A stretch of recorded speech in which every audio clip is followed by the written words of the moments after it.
So good morning, good afternoon, good evening to everyone, depending on where you are around the world.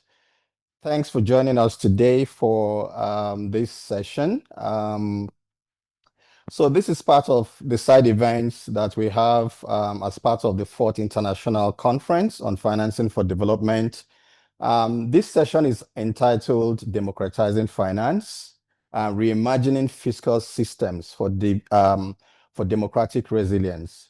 My name is Austin Njokola. I'm IBP's Director of Policy and Global Advocacy. IBP, of course, is International Budget Partnership, and I will be steering us through this session. This session is going to last for roughly 90 minutes.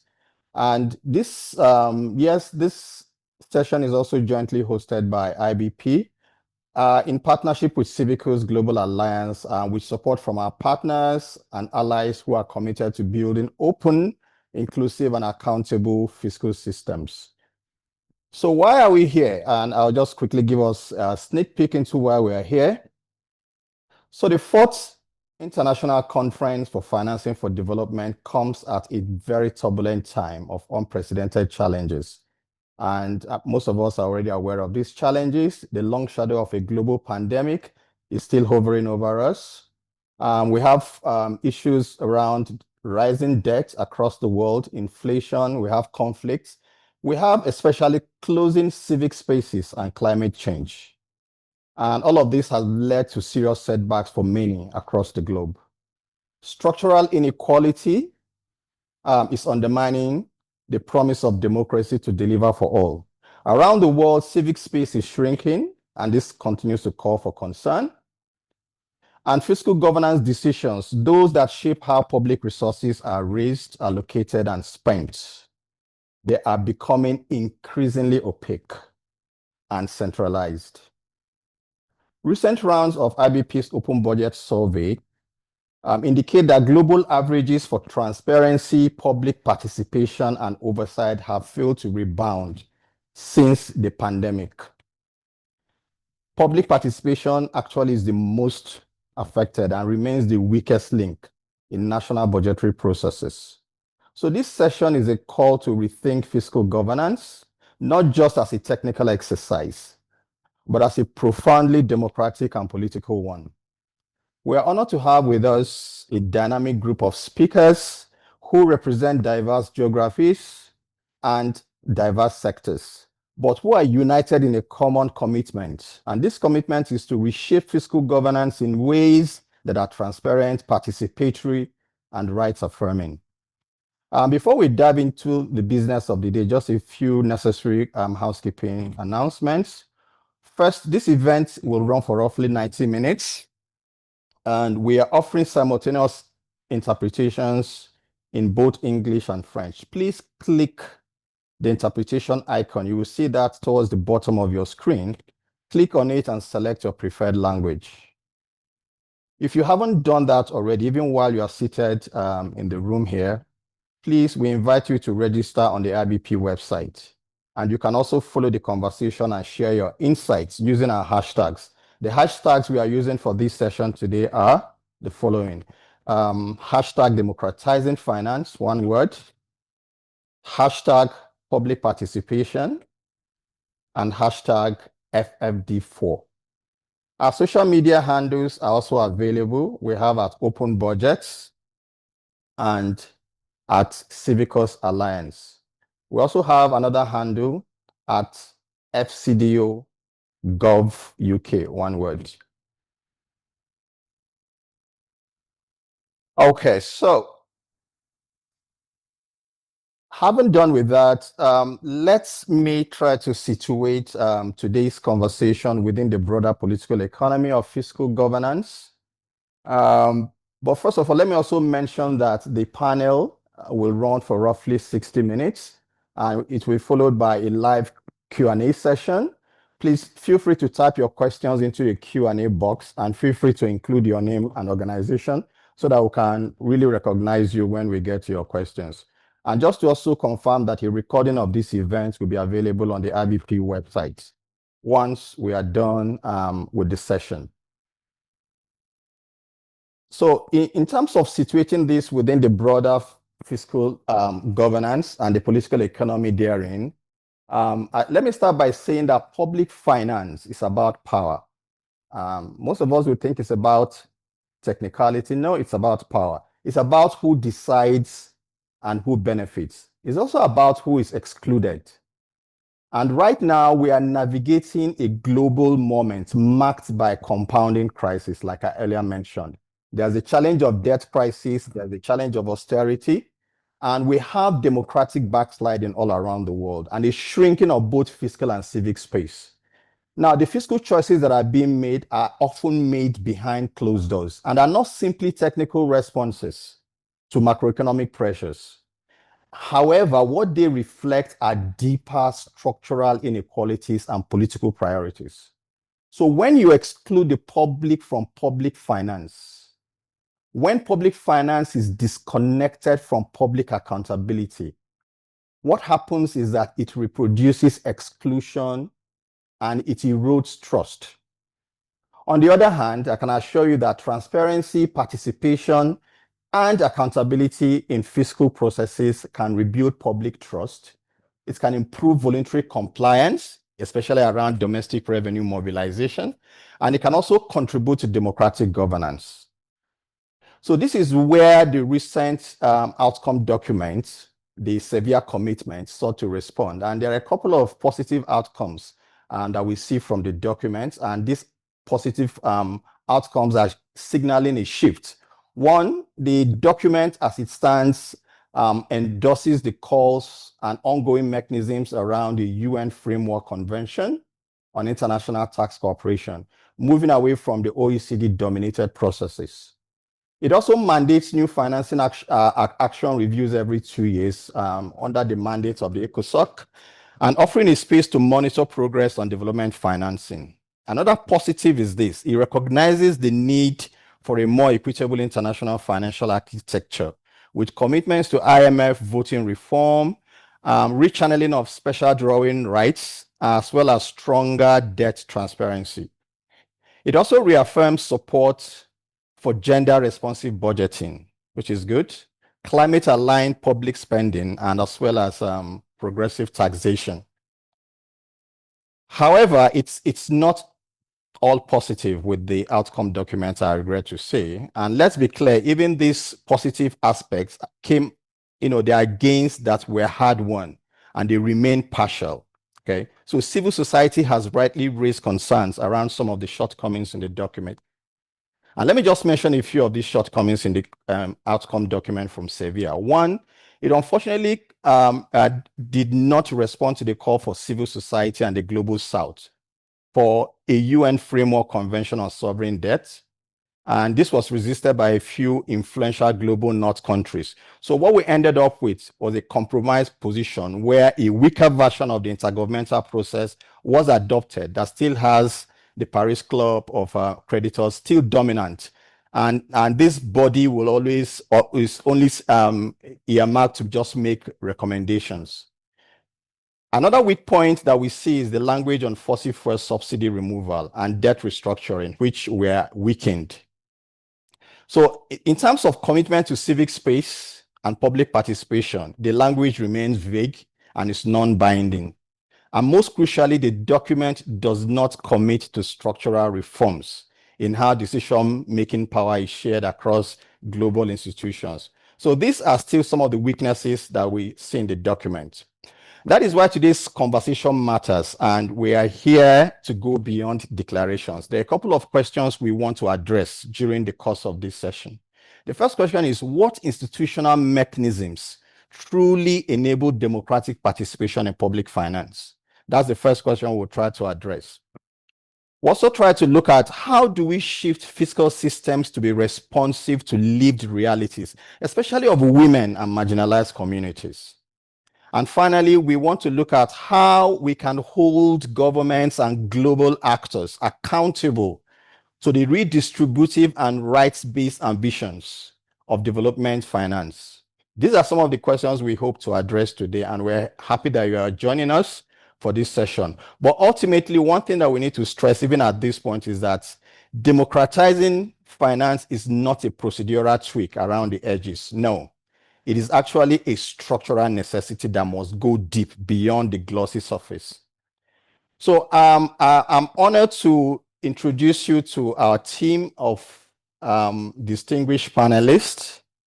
But before I do that, before I formally introduce my panelists, I'd like to just throw a little teaser just to break the ice and make this as inclusive as possible. And this, what we want to do today, we want to start with the audience before we go to the panelists.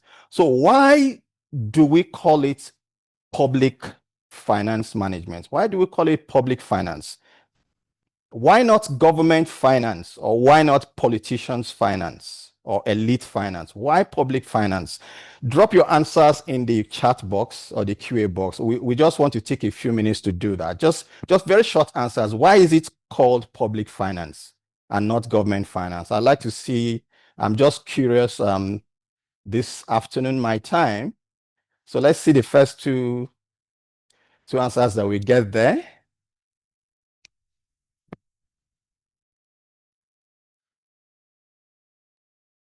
I'm in the chat box now, trying to see. Okay. I already see one very interesting one from Sarah Fox. It says it should serve all citizens. That's why we call it public finance. That's interesting. And Jessica says it is because it is for the people. That's why we call it public finance. That's also interesting. I'd like to see a couple more, if possible. Aha. Naresh says it is for public betterment. So it is not for a few persons that are opportune to find themselves in the corridors of power. So more answers are coming in. It's the people's money. I love that. From Helen, it's the people's money. And Liliane says, because the people entrust these monies into the care of government to be managed on their behalf. So that's why we call it public finance. I'm so happy to see this. And then Christine says the term emphasizes the collective financing of shared needs for the public as a whole. That's wonderful. Thanks so much, Christine. Thanks all. Please keep putting your answers in there. We're going to get to them as quickly as possible. But let me use this time and quickly introduce us to the very wonderful team that we have as panelists today. So to help us unpack how fiscal governance systems can be reclaimed as spaces for democratic engagement and institutional accountability, we are joined by three distinguished speakers whose work spans grassroots movements, government reform, multilateral systems, and economic policy. Each one of my speakers today bring a unique perspective on how we can shift fiscal governance from being technocratic and exclusionary to participatory and rights-affirming. It's my honor to welcome them as we explore what democratizing finance can look like in practice, in tangible terms. I want to hear from them and share from their wealth of experience. So let me start by introducing Jesselina Rana, a human rights lawyer and feminist activist from Nepal. She currently is serving as UN advisor at CIVICUS Global Alliance. Jesselina leads global engagement on civic space and civil society participation at UN headquarters.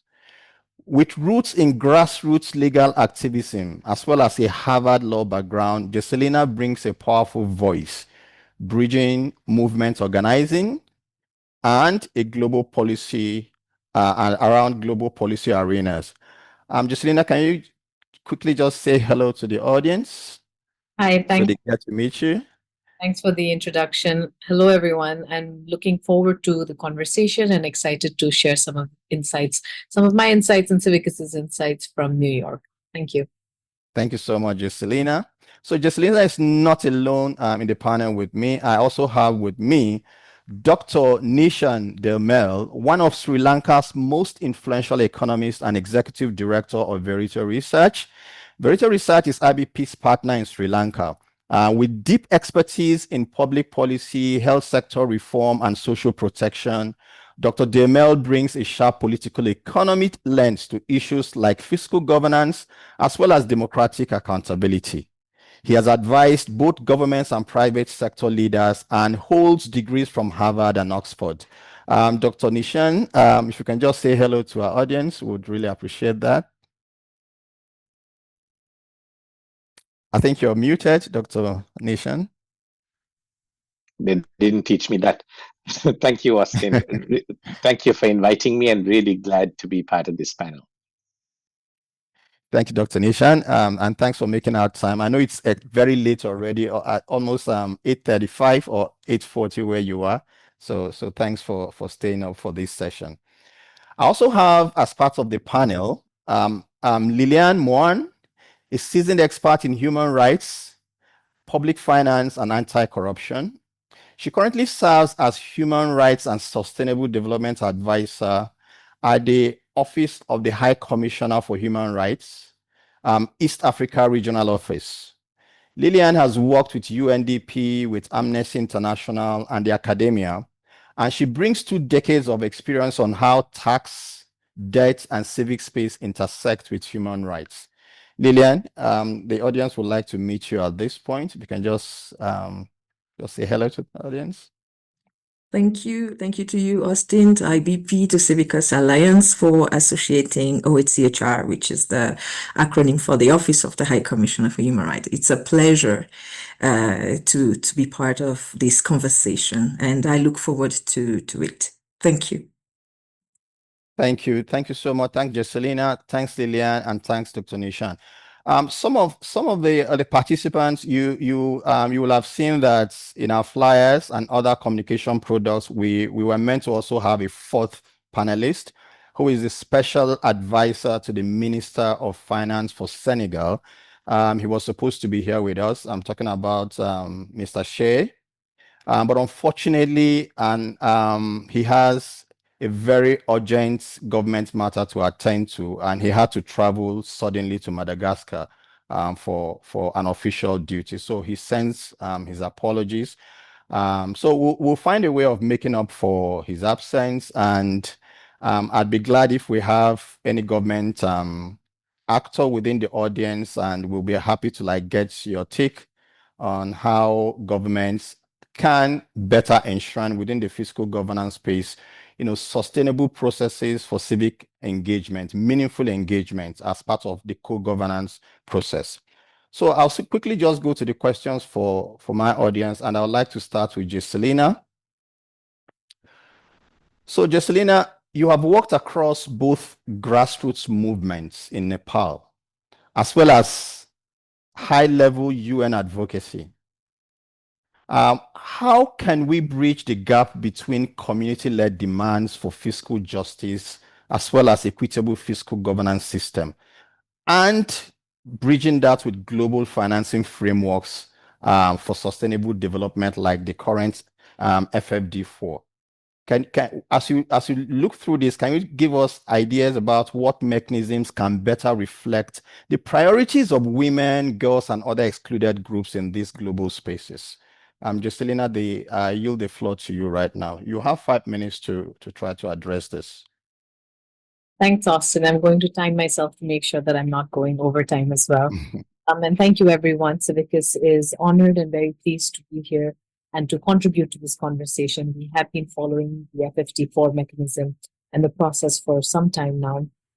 And one of the things that, not just from the FfD4 process, but from our engagement here at the UN headquarters has come out is there are certain challenges that we seek to address at the UN headquarters, but there are also challenges that need to be addressed at the grassroots level. And by this, I mean prioritizing local leadership in development, or as we call it, locally led development here at CIVICUS.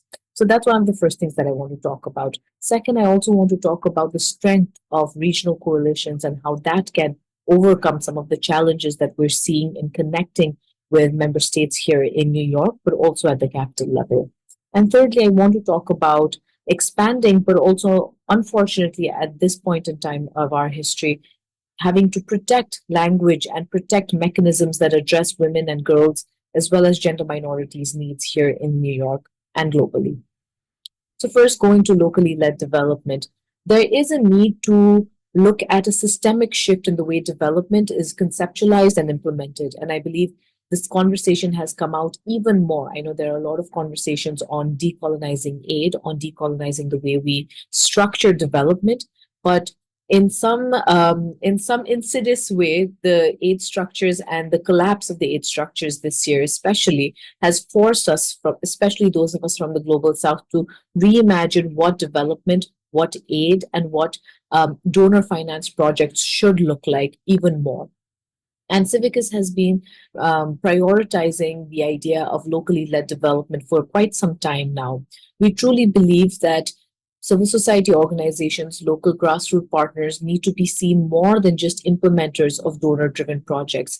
We need to value civil society organizations as independent actors and also recognize that a lot of innovation in understanding contextual challenges comes from civil society organizations.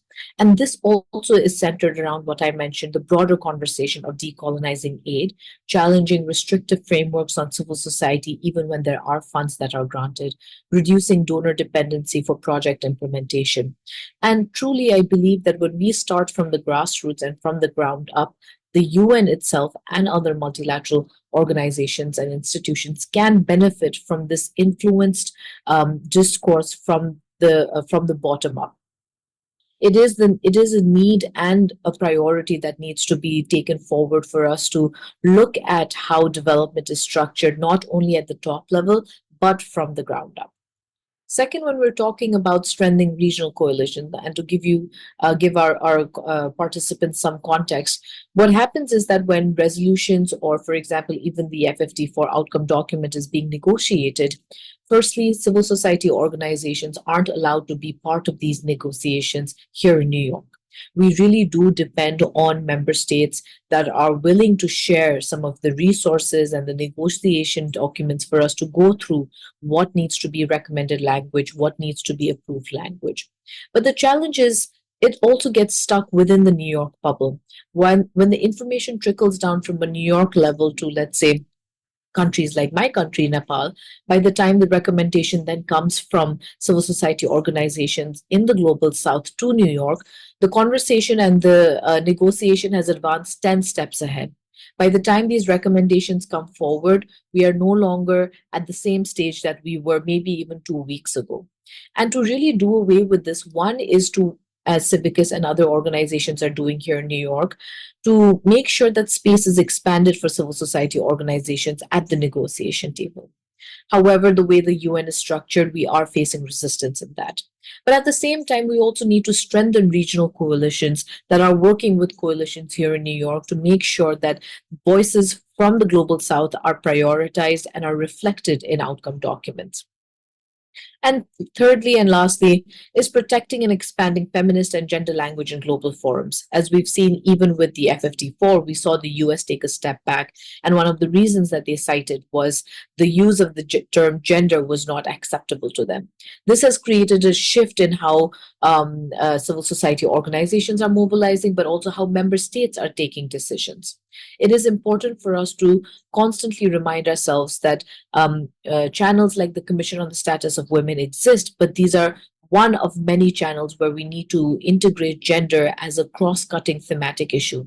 We need to look at gender and continue fighting for approved language and attempting to expand language beyond just CSW outcome documents. We need to look at it from the high-level political forum angle. We need to look at it from women, peace and security, and how the WPS agenda can or cannot or is not being able to look at gender minorities and their needs. We need to look at even the selection process of the next UN Secretary General from a gender lens. I'm going to stop there, and I'm really excited to expand more of this in my second question. But thank you so much, Austin. I hope that answered your question. Thanks, Jesselina. We heard you loud and clear that a systemic shift is needed to prioritize locally led development and decolonize aid frameworks. And also the need to defend and expand feminist and gender equality language in global policy spaces. That is well noted. And then you're also calling for increased state leadership and accountability in advancing inclusive, gender-just development frameworks from capital level to the human issues. Thank you. We'll get the opportunity to hear more from you, especially some of the tangible examples that you want to share with us based on your work. So I'd like to go to Dr. Nishan next. So Dr. Nishan, you've been at the forefront of engagement in economic policy and governance in Sri Lanka for a number of years, especially in the midst of a severe debt crisis. In a crisis-affected developing country context, what risks do you see from overly centralizing fiscal policymaking, and how can we mitigate these risks?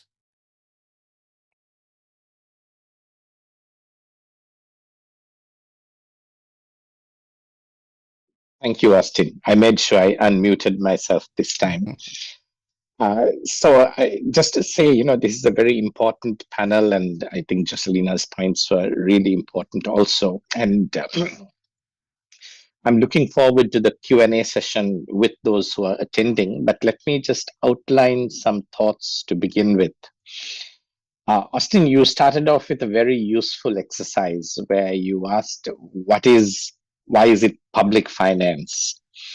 And clearly the audience gave answers that were important. And I think what we all recognize is that there is a great risk in public finance decisions becoming decisions that favor the elites more than it does the public.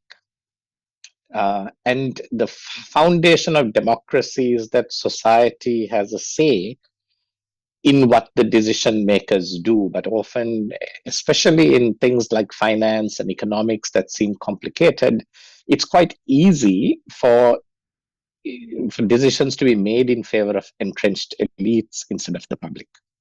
So I have maybe three things that I want to flag that are typical issues in public finance decision making, especially in a developing country context.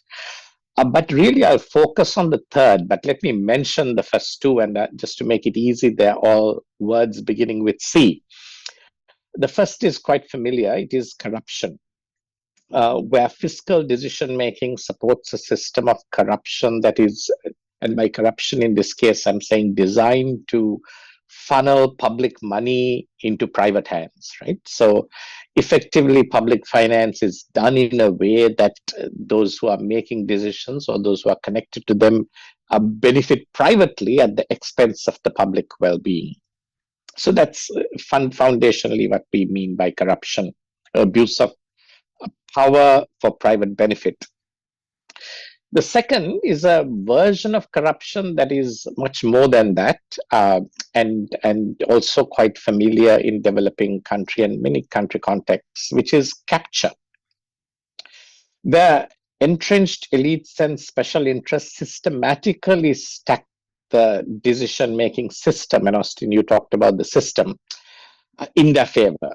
Okay, where when there's a burden to be borne, the general public bear more of the burden, and when there are benefits to be reaped, the elites and those who are connected to the decision-making structure get a lot of benefits. Now, it's these two things actually that get Sri Lanka into its unique economic crisis. We all know that Sri Lanka went through a debt crisis, its first in its history, and extremely difficult economic circumstances in the last few years. And it is over a long period of time, the increase in corruption and the increase in capture that led to this. But the third one, which I want to focus on, is what I'd like to call crisis fiscalism. Now, I'm coining this term to resonate with the idea introduced by Naomi Klein in her book, The Shock Doctrine and the Rise of Disaster Capitalism. That is the practice of using disaster or crisis.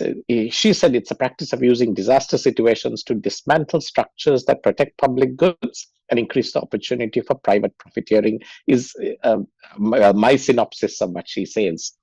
So crisis fiscalism, we could say, is a particular form of disaster capitalism. It's the key risk that we should pay special attention to in deciding on advocating on finance. It is where centralized decision-making, which is your question, Austin, can exploit the trauma and confusion of an economic crisis to rush through fiscal policies that serve elites and corrupt interests at the expense of collective social benefit. Now, there's a classic example of this that took place in Sri Lanka, which is why I'm bringing it up. In the midst of a debt-driven economic crisis created by the elites by corruption and capture, Sri Lanka became the only country in the world to exclusively target the retirement savings funds of its workers, not the banks, not the private creditors, but the workers.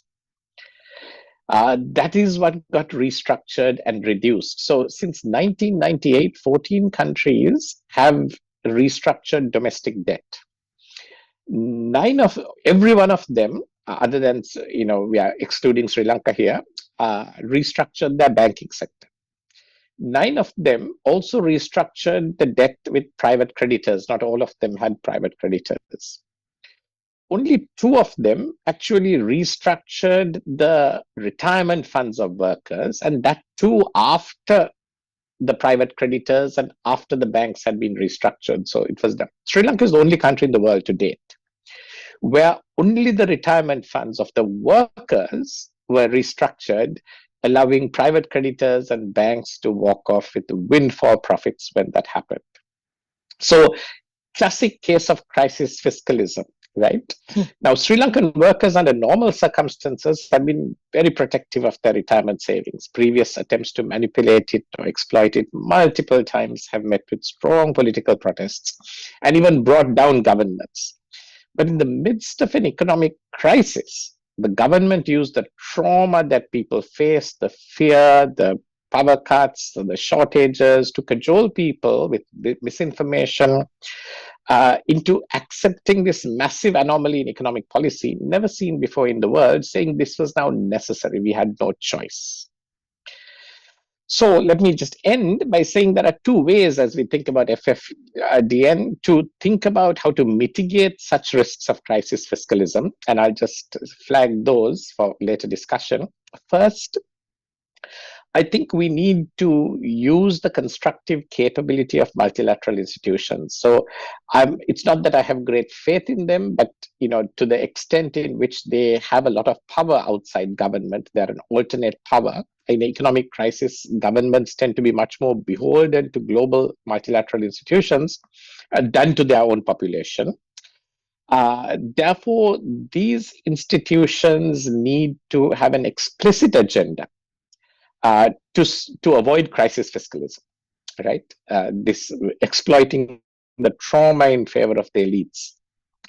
And they need to therefore listen better to the wider population, not just the elite structures as they do. And this was a missed opportunity in Sri Lanka. We must study it. Why did it happen? And make it an explicit task of multilateral institutions to actually work against and to be accountable for working against policies of crisis fiscalism. So that's one thing. And I'll end with the second.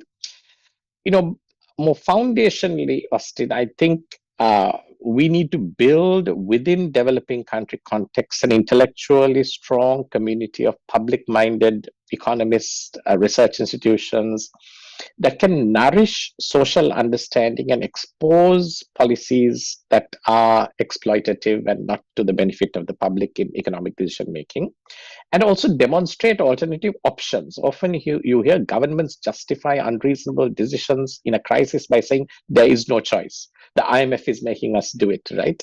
And things like that. And people are unable to argue against it. So this ability for the wider population to be informed by a community of public intellectuals is what also enables wider democratic engagement through what Amartya Sen, who we are familiar with, called the public reasoning function of democracy. Without that, I think it's highly likely that government decision-making in a crisis will be anti-democratic, increasingly centralized and wrapped around elite interests, not analytically scrutinized, and not reasoned with the public. When that happens, as we have seen, fiscal policies will tend to exacerbate inequalities and injustice, the very things, Austin, you set the agenda for working against. So let me stop there and continue later. Yeah. Thanks, Dr. Nishan, for sharing the Sri Lanka experience, which you were right in the thick of. So thanks for mentioning the role that corruption, where fiscal decisions are made to to benefit a certain class as against the general populace, and the issue of state capture, how they contributed to the situation in Sri Lanka, and you introducing the terminology or the phrase crisis fiscalism. That is really, really interesting. Where a group of narrow interest groups, hijack public policies for their own interests, leveraging crisis situations, which sometimes are deliberately engineered for that purpose. And thanks for providing some of the solutions you think would work, leveraging the multilateral institutions because of their influence on national governments, as well as for a network of progressive intellectuals and professionals to actually serve the public interest by providing alternative remedies or solutions, and as against this group we're talking about. So thanks for that. We'll get the chance to hear more from I feel you've said it better than I did, Austin. Thank you. Yeah. Thanks, Dr. Nishan. So Liliane, so just coming to you. So against the backdrop of your extensive work at the intersection of tax, debt, and human rights, can you let us know how international human rights standards and principles, can be used to assess and challenge the regressive impacts of fiscal policies, especially those that are related to domestic resource mobilization, those that are related to debt, and as well as austerity, on the people, particularly marginalized communities? Thank you so much, Austin. And I have to also start by thanking Dr. Nishan for the term crisis fiscalism. It reminded me a bit of the ongoing debate on whether or not to use, and the Sri Lankan experience. It reminded me of the debate on whether or not to use pensions in order to invest in development. So that's something we should all watch out, no? Okay, so, well, thank you so much once again for associating us. International human rights standards, frameworks, and principles do provide a robust framework for assessing and challenging the impacts of fiscal policies, particularly on vulnerable groups. Perhaps the first and clearest example is the fact that human rights treaties in themselves set clear obligations for state with regard to human rights. The International Covenant on Economic, Social, and Cultural Rights, for example, which has been ratified and acceded to by 175 states to date, so almost universal, right? It clearly mandates states to take steps to maximize all available resources for the progressive realization of economic, social, and cultural rights, including through international assistance and cooperation and the adoption of appropriate policies and legislative measures. Now, these policies and legislative measures must respect the human rights principles of transparency, participation, non-discrimination, equality, which means that they must be designed and implemented in an inclusive, transparent, participatory manner, fostering informed public debate, and must, of course, prioritize those groups that are most marginalized. Unfortunately, as we know, this is not always the case. In February, just in February this year, the committee that evaluates state commitment or the progress that states have achieved on economic and social cultural rights highlighted several examples of tax policies that have had a disproportionate impact on low-income households, women, and disadvantaged groups. So 2 examples are worth mentioning here. Those taxes that maintain low personal and corporate income taxes without adequately addressing high-income inequalities, or, as we know, consumption taxes such as value-added tax that can have and do have adverse impact on low-income families and single-parent households, among other groups, which typically spend a higher percentage of their income on everyday goods and services.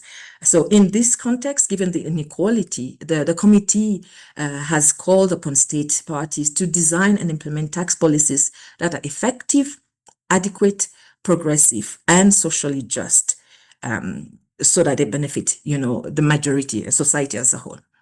Now, I mentioned the policies or the human rights principles that can be used to assess, but these same principles of transparency, participation, equity, accountability can also be used to challenge regressive fiscal policies that impact on those poor and vulnerable groups. Kenya is a good example for that. As we all remember, last year in 2024, the lack of participative and inclusive decision-making around the 2024 finance bill was one of the key underlying causes of the 2024 protest that had devastating consequences, including, of course, the loss of many lives, unfortunately. Now, many felt that the finance bill had been drafted and introduced with minimal public consultation, particularly of those groups that were, going to bear the brunt of the tax proposal. So youth, civil, informal sector actors, among others. And this, in their views, violated not only the spirit of Kenya's 2010 constitution, but also the Public Finance Management Act, which mandates public participation in fiscal matters.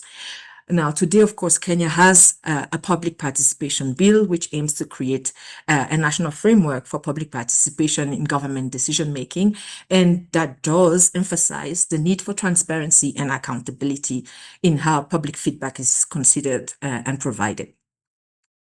Now, regarding austerity measures, specifically and debt obligation, it's important to note that the UN system, and particularly the UN human rights system, does have specific frameworks, such as the guiding principles on business and human rights, the guiding principles on foreign debt and human rights, and the guiding principles on human rights impact assessment of economic reforms. Now, these provide a frameworks or recommendation on state and other actors such as CSOs to ensure that debt and economic policies do not negatively impact human rights. Perhaps one thing that's important to note here is that austerity and other regressive measures in themselves are presumed impermissible. So these are not permissible. Dr. Nishan was talking about alternative options. There are other alternative options to austerity, for example, such as wealth taxes, curbing corruption, and illicit financial flows. But in the case where austerity measures is absolutely necessary from the government perspectives, this should be justified by compelling circumstances.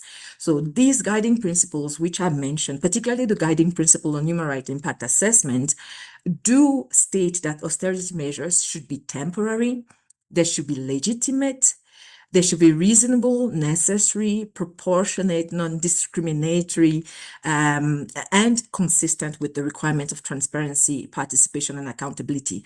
In practice, what this means is that if these criteria are not met, austerity measures can indeed be challenged as violation of economic and social and cultural rights, including the right to health, education, and social protection. So in short, while it is critical to massively scale up development finance, including through mobilizing domestic resources, or as I mentioned, through the mobilization of maximum available resources, which is the legal term for this, this must be combined with human rights protection. And of course, states should ensure that debt strategies, debt sustainability analysis incorporate human rights impact assessment so that the issues that arise therefrom, are properly addressed. I think I will stop here and wait for more, perhaps during the next set of question and answer. Okay, thank you so much, Liliane. Thank you for introducing some of the human rights standards and principles that can be leveraged to actually enforce with governments, especially for CSOs, to enforce the right of citizens to participate meaningfully in fiscal governance system. I heard you mentioned the International Covenant on Economic, Social, and Cultural Rights, which also promotes progressive realization of some of the clauses, which I think makes a lot of sense for governments and mandates governments to ensure that they maximize all available resources. So when we talk about domestic revenue mobilization and increasing the tax base. So thanks for all of that and for also sharing examples from Kenya and how austerity measures can be better mitigated. So I'll return back to Jesselina. just a minute. So Jesselina, yeah, as currently one of the challenges we have globally is that multilateralism is coming under severe threat, and the civil space continues to shrink. How do you think that restrictions on civil society, especially social justice and rights-based movements, including feminist groups, can impact their ability to engage meaningfully in fiscal governance and budget advocacy? Are there protections or guarantees that you think that governments and international institutions should commit to in this regard? Thanks, Austin. And thanks for the question. I think it's very relevant to especially the work that CIVICUS does when we're talking about civic space issues and shrinking civic space overall. Our latest data shows that over 70% of the world's population lives in countries with restrictive civic space. And all of that, what is happening at the national level is only magnified in the international level, unfortunately. When we're talking about access to negotiation tables, like I was talking about earlier in the first question, or whether it's the ability to influence decisions, or it's the ability to make sure that voices are heard, we know that as global civil society organizations and those of us from the Global South, we do know that despite how the UN is structured, we face visa barriers to attend international conferences. There's funding limitations to attend the conference itself. There's funding limitations on the operation of the organization, and shrinking civic space adds to this to counter organizational capacity to work on certain issues. And there is also, like I said, increased risk and retaliation of reprisals for engaging with the UN, for engaging with certain structures within civil society and within our society. And these are challenges that we've seen despite what we are facing at this moment in the world. However, what has happened now with the foreign aid cuts from governments, especially governments from the global north, is that there is increased risk of all of these, and it is compounded. These challenges have now been compounded. And we look at international mechanisms, and just to give you an example of the FfD4, we look at these mechanisms as a space to ensure that language in resolutions, language in outcome documents is protected. But like you were saying earlier in your introductory remarks, the language on civic space is interestingly very vague. In fact, I would go to say that the language on civic space, explicit mention of civic space, is missing in the FfD4 document. And this is something that CIVICUS has been working for a very long time. And it's concerning because the document does talk about civil society organizations exposing illicit financial flows, for example. But if you don't have commitments and mechanisms and structures to support the very same civil society organizations you're expecting to bring forth the illicit financial flows, the risk is monumental. The risk is not just retaliation, it is in sometimes even death, as we've seen in many countries across the world. So you're expecting civil society organizations to work around these structures without providing them the reassurance of protection and promotion of civic space, let alone structures and mechanisms to protect civic space. And this was concerning, and this was something that we constantly called out the co-facilitators. Nepal is in fact one of the co-facilitators of the FfD4 process. We had bilateral meetings. We called them out every chance we got to ensure that civic space wording on protection and promotion is included, especially given that 6 months ago during the Pact for the Future, which was hailed as a UN blueprint for a UN 2.0, has mention of protection and promotion of civic space. So it's concerning how member states are also using certain avenues to be okay with protecting civic space, but using other opportunities, especially when it comes to fiscal and financial responsibilities, to avoid these considerations. So one must question who benefits from these outcome documents and who is left behind. But having said that, I want to make sure that my intervention today is not just about the challenges. I think we can go on and on about the challenges for a very long time. And I know most of you from civil society organizations here would know better than me in terms of the increased risk and retaliation challenges. But going to some of the work that CIVICUS is doing here with member states and with civil society organizations at the New York level and globally.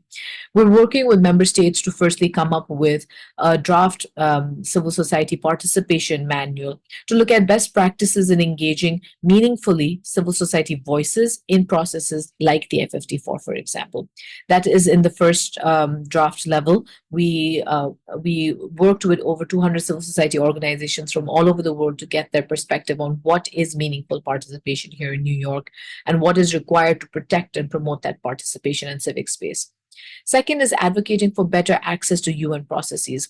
Whether this means increased hybrid and virtual consultations, we constantly make sure that when we're meeting with member states here, whether for the FfD4 process or whether for the Pact for the Future process last year, we were able to share that, having meaningful consultations in New York is one thing, but there needs to be both local and regional consultations for all of these global processes. Second, like I mentioned earlier, is urging gender and feminist language in UN leadership. I think that's something that the UN has had major challenge on. And like I mentioned, we need to look at gender as a cross-cutting thematic issue. But with the UN itself be championing gender rights but unable to show that in practice, it becomes almost hypocritical for us to expect member states to then follow suit. So we are pushing for increased language on gender inclusivity as part of the revitalization resolution of the General Assembly, which essentially starts the next step for the selection of the Secretary General. And also improving participation infrastructure outside of New York. One of the things we've recognized is that there are many moments where civil society is unable to get visas, unable to get funding to participate in international conferences. But with the advance of technology, these can have hybrid participation, and UN offices, both at the national and regional level, should be able to provide spaces, whether dedicated rooms and working Wi-Fi networks for participants who are looking to participate in person to participate through the virtual mechanisms. And for government and multilateral institutions, I think this is something that we all have a lot to say, but maybe two targeted recommendations. And hopefully if we have government partners here and multilateral institution partners here. One is protecting civic space language. And I come back to this because we've had immense challenge in making sure that this language is part of the FfD4 process.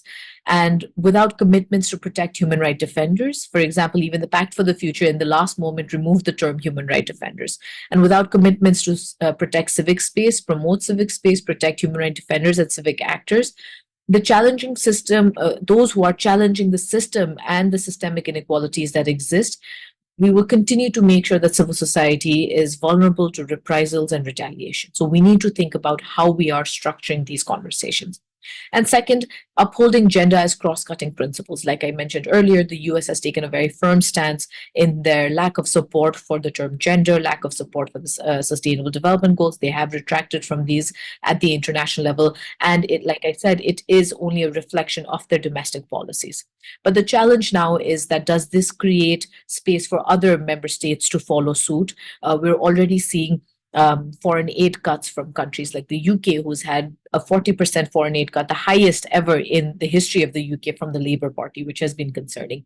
We're also seeing European countries follow suit in cutting their foreign aid for civil society organizations. So once P5 members start sort of backtracking on language on gender and feminist values, it creates a space for other member states to follow suit. But I would like to say on a positive note, it also creates some space for members to fill the leadership gap and for member states to fill this leadership gap. And this is where we need civil society organizations working at the national level, convincing their governments to take on these leadership gaps. And there is a real need to have collaborations and commitments for member states to be pushed forward towards both at the New York level and at the capital level. Thank you so much. Yeah, and thanks for the passion with which you really emphasize these points, Jesselina. I mean, it was striking to hear from you, like 70% of the world population live in countries with closed civic space. That's really telling. And of course, like you mentioned, gender languages are being almost like completely excluded from multilateral spaces and the global space, and that's actually being much more concerning. So thanks for those recommendations, both for the global level, for multilateral agencies, as well as for governments in terms of moving this agenda forward. I'm going to move us, we want to really have enough time for questions and answers, so I'm going to move us a little bit faster. And so I will come back to Dr. Nishan.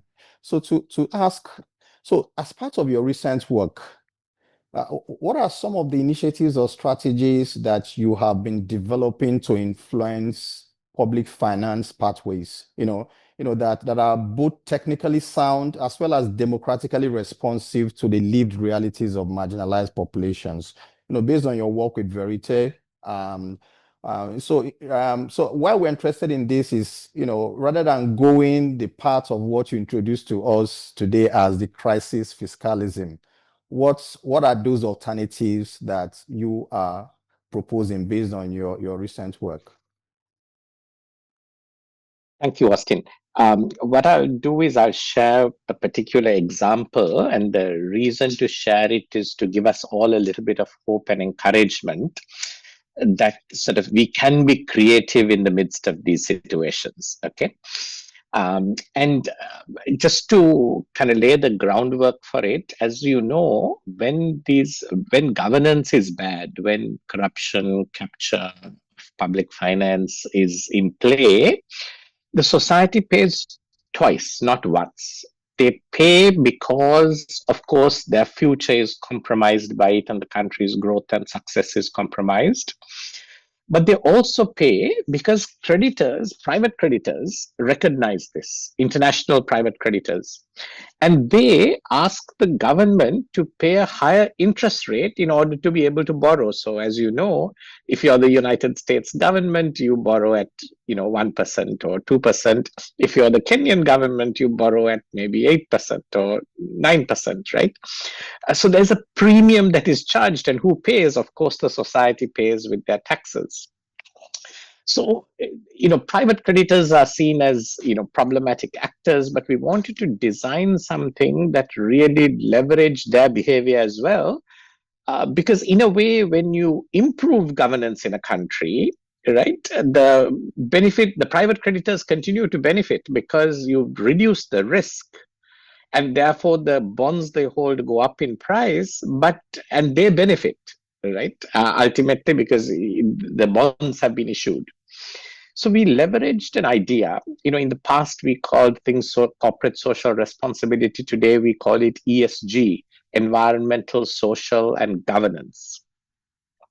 Now there are, sovereign international private credit that leverages the E and the S, that's environmental issues or social issues. These are seen as global public goods, and there are third parties that have come to finance, and where creditors give the country a lower interest rate for improving environment or social issues. Nobody in the world had done a G-bond. That is where the creditors give countries lower interest rates for improving governance. So we designed a G-bond and launched it for Sri Lanka. It's the first in the world. It was launched last December. And it's really a win-win, because what we managed to get the private creditors to join in this, because we explained to them that if the government improves governance, the risk of the country defaulting again goes down, and we showed this with data. And when that happens, the value of the bond they hold goes up, so they win.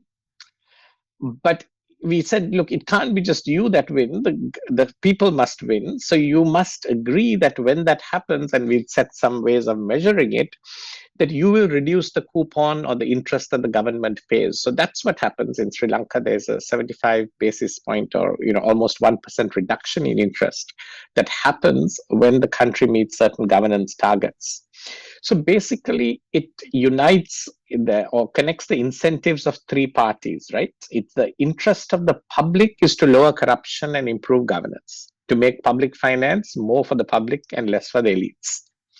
Now you connect those outcomes to a bond where the interest rate is reduced. So basically, why does it interest, and that also benefits the public. When the interest rate is reduced, there's less taxes to pay to maintain and repay the creditors. But it also meets the interests of creditors, because the moment these anti-corruption actions are taken, let's say, it reduces the risk of the bonds they hold. So we argued that it's in the interest of the public and the society to have these things happen. It's the interest of creditors because it lowers their risk. And it's in the interest of political leaders when the instrument is actually in play, because now it's visibly accountable for some success. And so political leaders want to show the public they succeeded in something. If they fail to actually get the reduced interest rate, it means they failed on governance and they can get punished at an election more easily. So it really brings the democratic aspect into play, the democratic incentives. As long as it's a country that has elections, then once this instrument is there, political leaders are more transparently accountable to the public to do those things that improve governance, because now there is real money that visibly, impacts the country if that happens.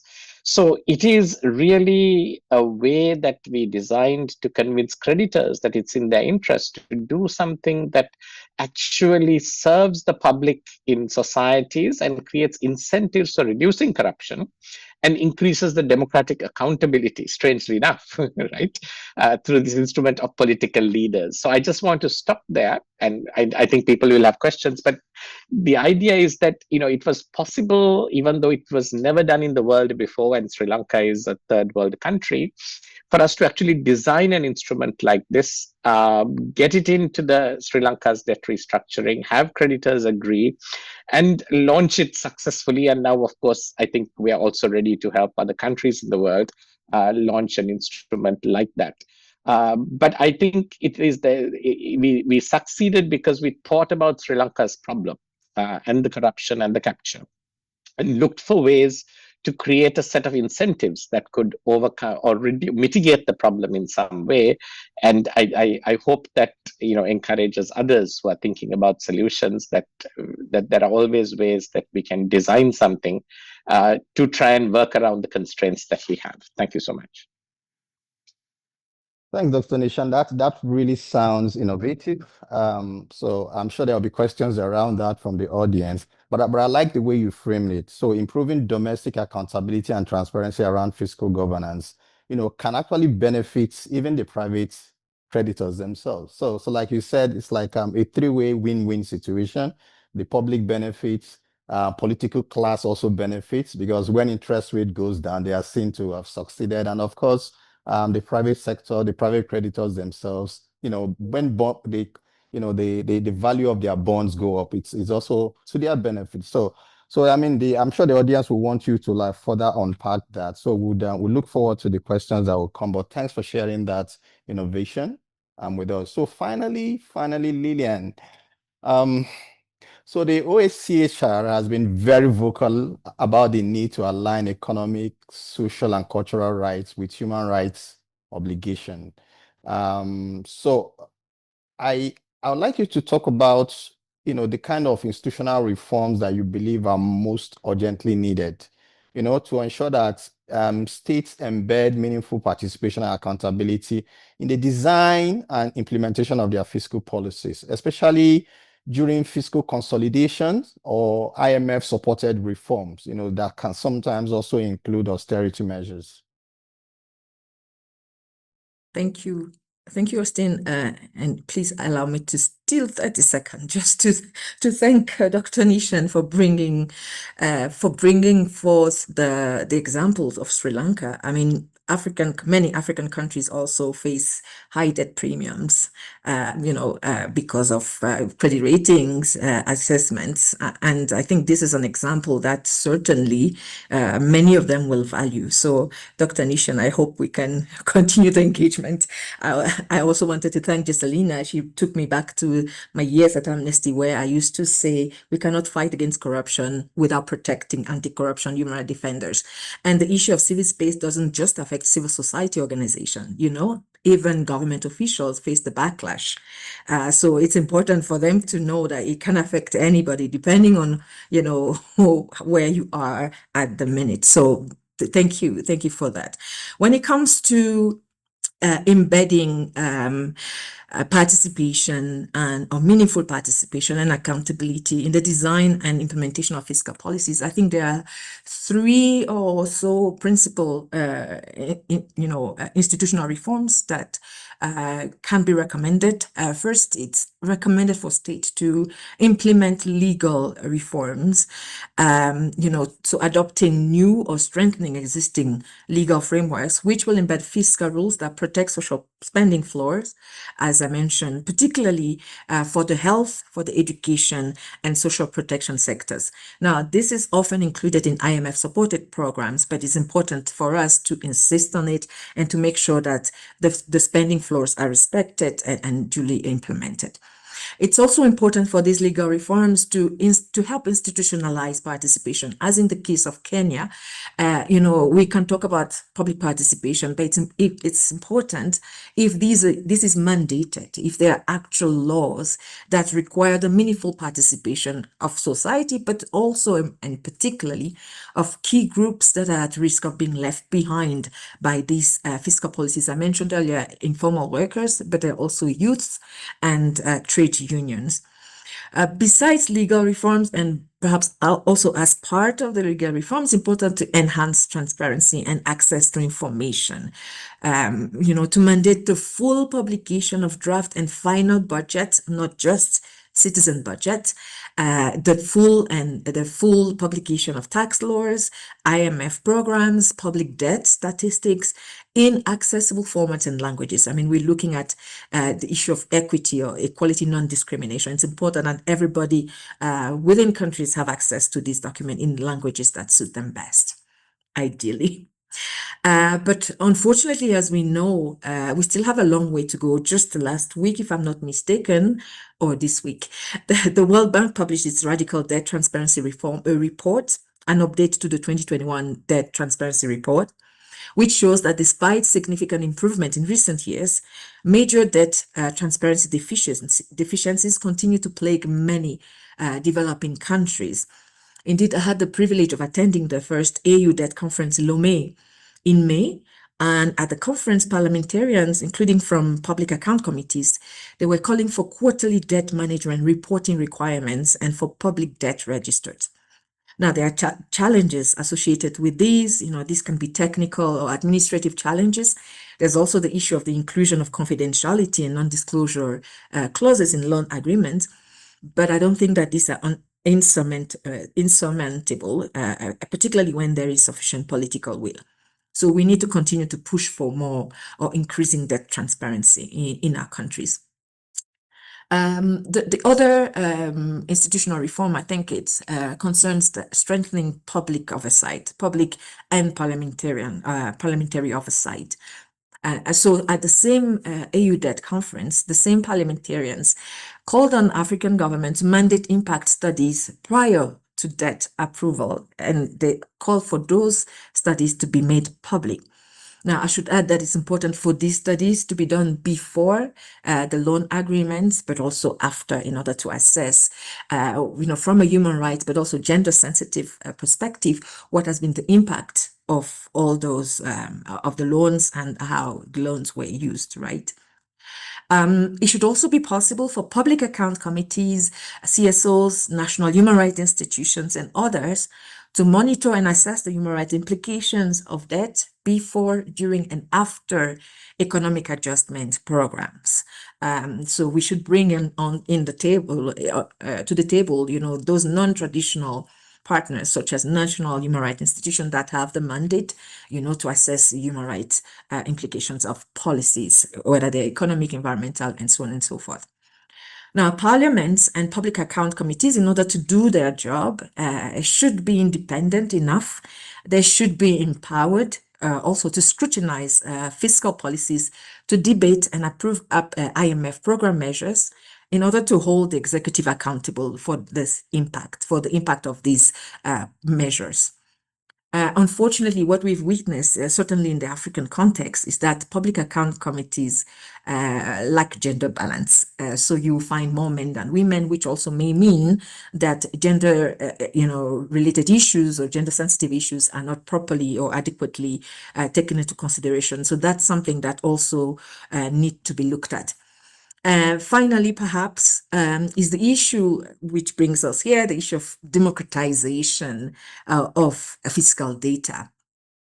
So we already have made some advances. We have government portals that include a lot of this fiscal data, but we should know that not everybody has access to the internet, particularly in rural communities.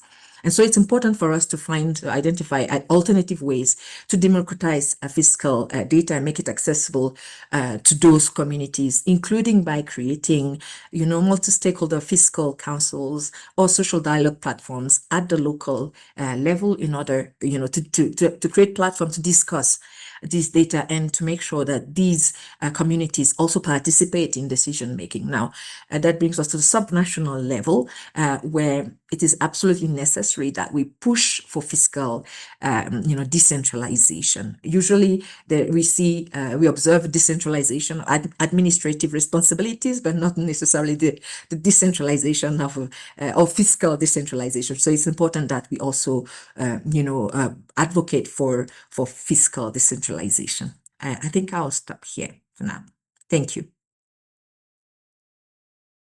Thank, thank you so much, Liliane. And I particularly love the fact that you came up with very tangible proposals and recommendations that can be implemented in different levels. So like I said, I've got one eye on the clock, and I can already see that there are so many questions on the clock. But the summary of all that has been said today is that public finance is for the public, and fiscal governance decision making should center the priorities of those, especially those that are usually excluded from it. And for IBP, we have a new strategy that actually says that if the fiscal governance system responds to the needs and priorities of the most marginalized, it responds to every other person within the population. And that ties into that innovative approach that Dr. Nishan was talking about.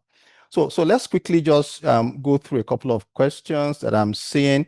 So I will, Dr. Nishan, I'm going to point some questions in your direction just to allow you time to articulate your response. Then I will go to my other colleagues in the panel. So there are a couple of questions that are directed at you. So I'll just read them out for you. You begin to articulate your questions. I'll come back to you in about 5 minutes. So the first one is directed to your coinage of the crisis fiscalism phrase.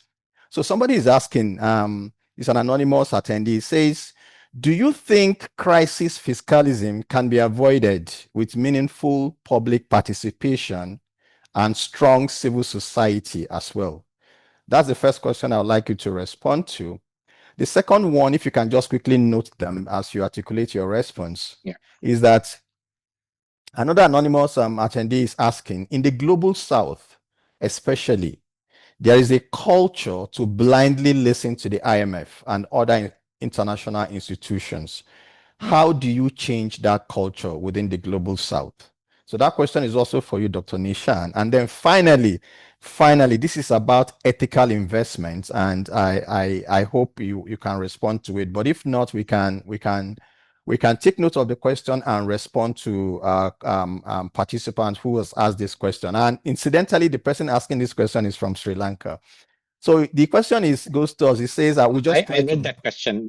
Okay, Austin, so you don't need to repeat it. Okay, great. So that's wonderful. So I'll just skip that. So take your time. But let me go to Liliane. So Liliane, there are a couple of questions here that I think you're in a position to respond to. So the first one is Rafiq Majub. I hope I got that. Majub is asking whether the democratization of finance, of public finance, is feasible in the developing country context. And another question that is also related to that, and if you can take them together, it also goes to that: what are the most efficient and real ways to democratize public finance? So So take that, and I'll quickly come back to Dr. Nishan, and then we can take one for Jesselina. So I will take you first, Liliane. Okay, I wish I had 2 minutes to think about it, but that's okay. I'm teasing you. I'm teasing you. I read the question, and Okay. Will it help, Liliane, if I just go first with one question and give you a little Okay, time? please. Okay, that's Yeah. also fine. That's fine. Okay. Thanks, Doctor.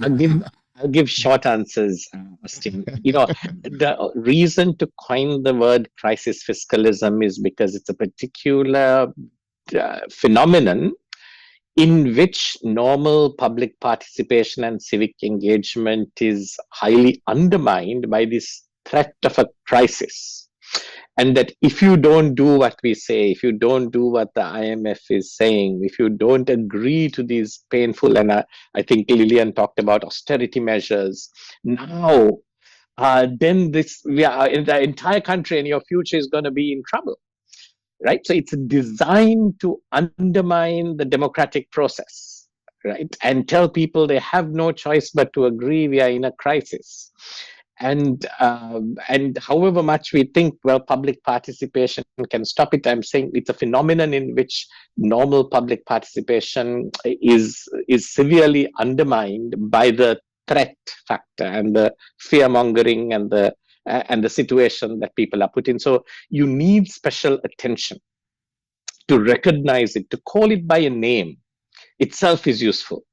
And to create some responsibilities for multilateral actors to actually, and I really liked what Liliane said earlier about the courts being able to at least make declarative statements to call the executive to account for why this is a necessity and there is no other way.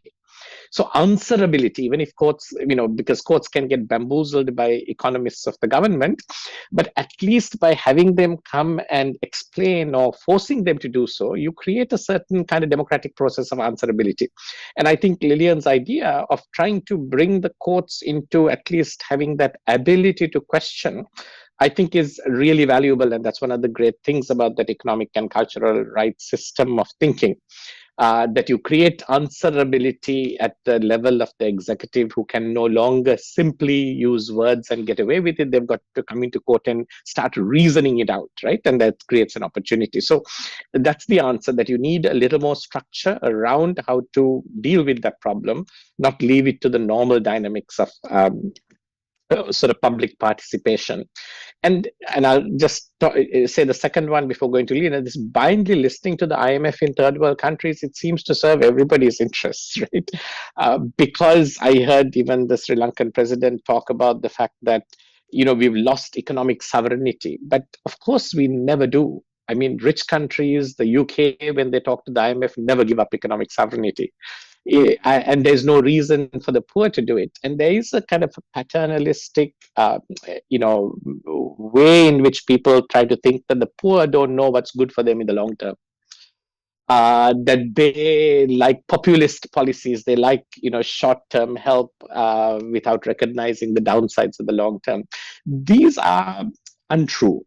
It's actually, I find in Sri Lanka, the rich that don't know what's good for them in the long term and don't care because they can exit the country. Their children study abroad. They have the ability to leave the country. The poor are in it for the long term, right? More than the rich, the elites sometimes. So we have to be careful of this paternalism, this over exaggeration of the power of the IMF. Because that also serves elite interests, because it is done to then force through policies that are highly unpopular and say and overcome the kind of democratic pushback by saying now it's a necessity, the country has no choice, right? And blame the IMF, etc. So I think the IMF cannot hide behind or cannot claim that they're doing good for a country that the public opposes, and sometimes giving Parliament the right to actually vote an IMF program is one way of pushing back on this. So I'll stop there and also just remind that maybe Raj Prabhu from Verite wanted to come in on something for 2 minutes later on. But thank you, Austin, and over to you, Liliane. Yeah, thanks so much, and thanks for that reminder. So Liliane, I guess you'll be ready. Jesselina, put some questions in your chat, so you can just look at them while Liliane is talking, and then once we're done, I'll quickly bring in Raj and we can begin to round up. Colleagues in the audience, just to say that we'll definitely not be able to go around all the questions, but we can assure you that we will follow up with you with our responses. We do that for all of our sessions. So our team will follow up with you to personally respond to all the questions that you have for us. But let's see how far we can go. Liliane, if you can make it short, that would be great. Thank you. Dr. Nishan already provided some answers, but perhaps to go back to the, if I may, just one second or so on the crisis fiscalism. We did see during the 2008 financial crisis as well, during which we were all told, it was necessary to bail out the banks because they were too big to fail, right? And so we poured all the money to the bank, and we've seen austerity ever since. And the banks have multiplied the profits. So that's a side comment to that. But when it comes to, democratizing financing, I mean, Dr. Nishan just went back to some of the points that I already made as part of it. Focusing on the subnational level, and not only because they are closest to communities, and so better able, to address community needs and better able to incorporate community voices. I think that's so empowering, subnational governments, I think, is one way of doing it. Going through parliament, I know in some countries we have figurative, people who are just there, they represent the ruling party and so on and so forth. But even in those contexts, within those parliaments, you still have change agents. So identifying those change agents who can then push, for some of these reforms, who can closely look at fiscal policies is absolutely necessary. Of course, CSOs have to be working in coalition with these actors, so they have to be brought back at the macro or multilateral level. It's important to have these engagements, continuous regular engagement with CSOs, particularly those technical CSOs or those technical non-government or non-state actors that have the expertise, that have the capacity to undertake as many field missions as possible in order to go to the, back end of the country to identify who are most left behind and what they truly need. I think these are just some of the ways, some of the actors, I say, or some of the mechanisms that we can use in order to democratize financing, putting the money into the right hands for the right purpose. So that's what I can say for now. But of course, happy to. Thanks for that. Jesselina, if you can do it in 2 minutes. And Raj, please just be on standby. I'm sorry, I'm just going to give you a minute because of the paucity of time. But let's take Jesselina now, and then we can come to Raj quickly. Thanks, Austin. Just briefly, I know that Priyanka has already answered the question on the box. Okay. The purpose of gender responsive budgeting, and she has more experience than I have on this work. So I leave that question for the audience to read the answers in the box. But maybe perhaps I can briefly talk about legal frameworks. As a lawyer who's worked in India, who's worked in Nepal, who's worked with the new constitution, now not so new, 10-year-old constitution of Nepal, and looking at some of the language when we're looking at inclusion of language and how it doesn't always translate in that inclusion, rather there is exclusion that we continue to see. I think we, as civil society organizations, as human rights lawyers, what's also important for us to understand is that when there is a lag in law and a social lag when it comes to understanding that we have these provisions, but there is a social lag that society isn't able to address. I think we also need to look at other structures beyond just what are the consequences of exclusion or consequences of not aligning ourselves with the provisions of inclusion. It really does reflect a larger position that society is in. For example, in Nepal, for example, we have commitments for inclusion of women in the parliament, a 33% commitment at the federal level. But it isn't always translated into what we would like to see. But even in that, when we do see that 33% representation, it is of privileged caste, privileged class individuals. So when we see that lag, more than just talking about exclusion consequences, I think it's important for us also to consider, why is it that this issue is taking face? Why is it that the environment is not conducive for, let's say, women political leaders to exist despite a provision on inclusion? So I think that rather than just conversations on exclusion consequences, there is a larger conversation for us to have, whether in parliament settings or otherwise, about the conducive environments for civil society, human rights defenders to exist. And this is, I believe, how we really need to reposition ourselves when we're looking at development beyond legal provisions, and how we're able to get society to meet that particular position on inclusion. Thank Jesselina, and just a very sincere request to our audience. If you can just hang on with us for another 5 minutes, please, would really appreciate it. It's been a very interesting and robust conversation, and you can imagine that 90 minutes didn't do justice to it. So Raj, quickly 1 minute, and then we quickly round up. Sure. So thank you. And this was, like you said, a great panel. But one thing, as I was listening to the panel, and I realized that we are talking about, democratic values, we're talking about public participation. I think one thing that is far more foundational, and this has been touched upon by various panelists, is transparency. So transparency is not just a form of like a checkbox.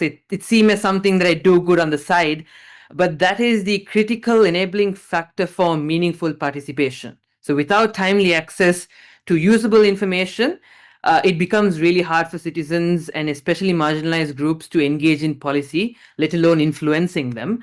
And Liliane also highlighted that the World Bank Radical Debt Transparency Report was published. Sri Lanka for 2023, in the midst of the crisis, ranks the lowest in terms of debt transparency in South Asia, of course, excluding Afghanistan. So that also tells you that how transparency or the lack of transparency can also lead to crises and so on and so forth.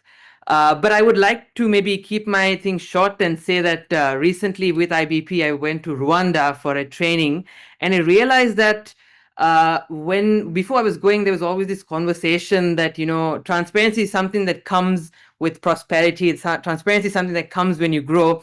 But Rwanda has done strides in transparency, from publishing civil society minutes with meetings when they do engage with multilaterals, to having documents in Excel files rather than image PDFs.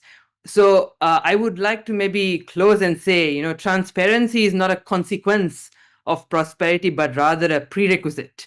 And if we are to have stronger democratic societies, if we are to have better governance and sustainable economic growth, it fundamentally lies on transparency and governance. And with the development of governance-linked bonds, the link between transparency and improved fiscal benefits are more and more clear. So it's no longer something that's separate out there. It's highly correlated.